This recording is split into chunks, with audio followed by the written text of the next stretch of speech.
ایک لڑکے سے اپنی پسند کی شادی ہو گئی، جس لڑکے کو وہ بہت چاہتی تھی۔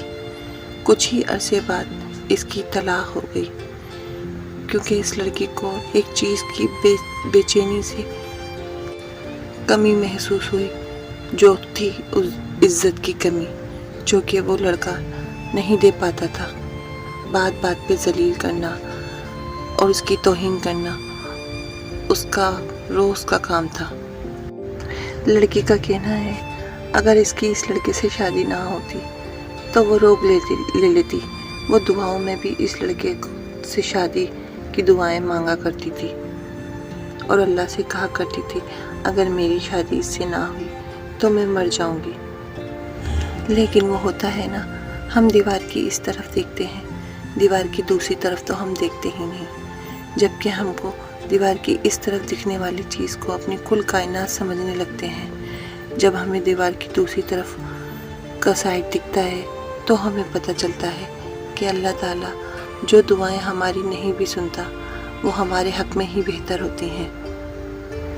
آپ کی جو دعائیں قبول نہیں ہوتی انہیں آدھی کہانی سمجھ لیں۔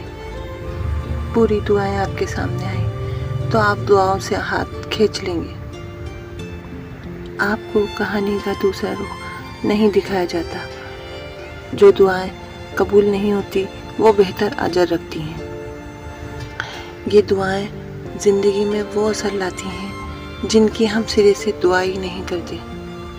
یہ دعائیں زندگی میں وہ اثر لاتی ہیں جن کی ہم سرے سے دعا ہی نہیں کرتے۔ جو دعائیں قبول نہیں ہوتی وہ زندگی میں بہت سی آسانیاں لا رہی ہیں، وہ بہت سی مصیبتیں ٹال رہی ہوتی ہیں، وہ بہت سی مشکلوں کو دور کر رہی ہوتی ہیں۔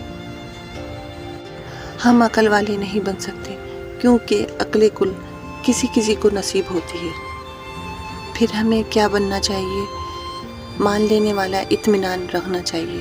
صبر کیجیے، صبر کل میں دعائیں رکھیں اور اللہ پر یقین رکھیں کہ آپ کے لیے جو کچھ بھی ہوگا وہ لکھا ہوگا، اللہ تعالیٰ نے وہ بہتر لکھا ہوگا۔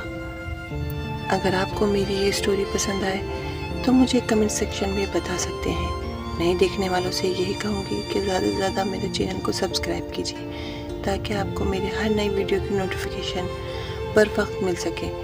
تب تک کے لیے مجھے نازیہ خان کو اجازت دیجیے، ملتی ہوں مزید ایسی ویڈیو کے ساتھ۔ تب تک کے لیے اللہ حافظ۔